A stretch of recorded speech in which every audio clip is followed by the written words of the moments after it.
एगो शक्ति बा रूप अनेको बा। तोहर महिमा पार माई जकरा पर तोहर कृपा हो जाला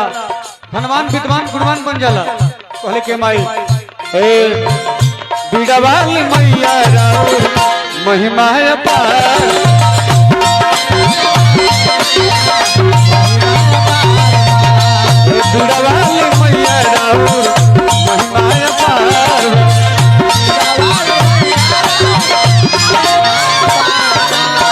हाथवा में बीड़ा सोहे हाथवा में बीड़ा सोहे हंस के सवार माँ माई तोहार कृपा जगह पे हो जाला वो जीरो से हीरो हो जाला। हाँ और जगह पे बिगाड़ देलू हाँ वो हीरो से जीरो हो जाला। जैसे रानू मंडल भीख मांगत रहे ओकरा पे माई कृपा हो गई हाँ तो हीरो हो गई। जीरो में के गईले खूब मोहतरम राधे समरसिया देखी कौन दशा बा बाउर गावेला कुहे दशा होके के चाही जे भोजपुरी बिगाड़े के काम करता हाँ ओकर उहे दशा होई। भगवान के कृपा होई जरूर तो कब का हाथवा में बीड़ा सोहे हाथवा में बीड़ा सोहे हंस पे सवार बा माँ अरे बीड़ा वाली मैया राव महिमा अपार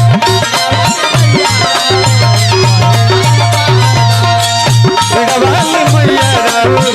महिमा अपार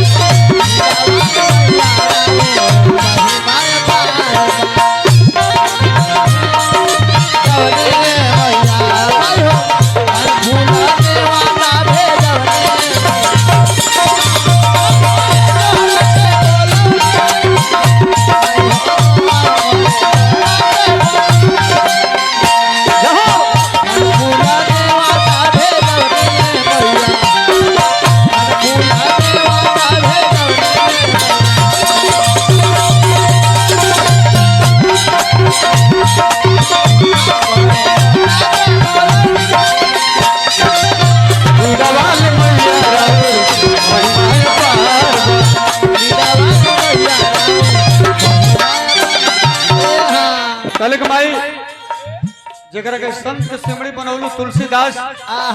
कौन विद्वान रहे माई वो तो इतना मूर्ख रहले आ इतना मेहरारू के भक्त रहले मेहरारू पे इतना दीवाना रहले 12 बजे रात के मेहरारू के दीवान के बुझाइल ना कि लाश हो कि नाय हो सांप हो कि रसरी हो। हेलो हेलो कल के माई तुलसीदास पर कृपा कैलू तो विद्वान हो गए सूरदास जरा वो खिए ना हाँ कबीर दास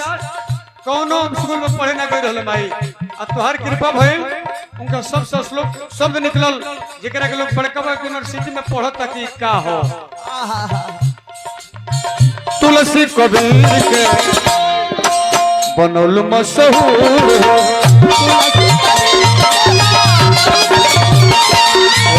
रामायण लिखे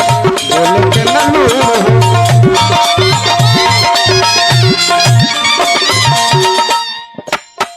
अपना सेवकवा के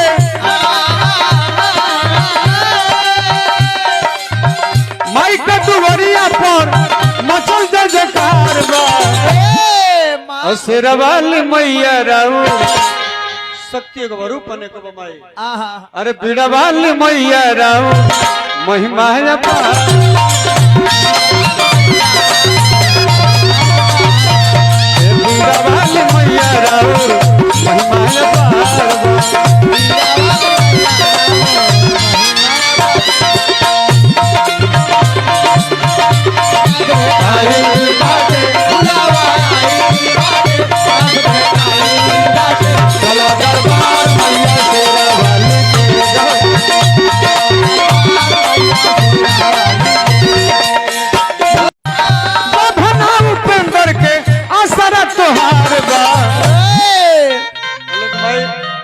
तोहरे भरोसे गाड़ी चलेला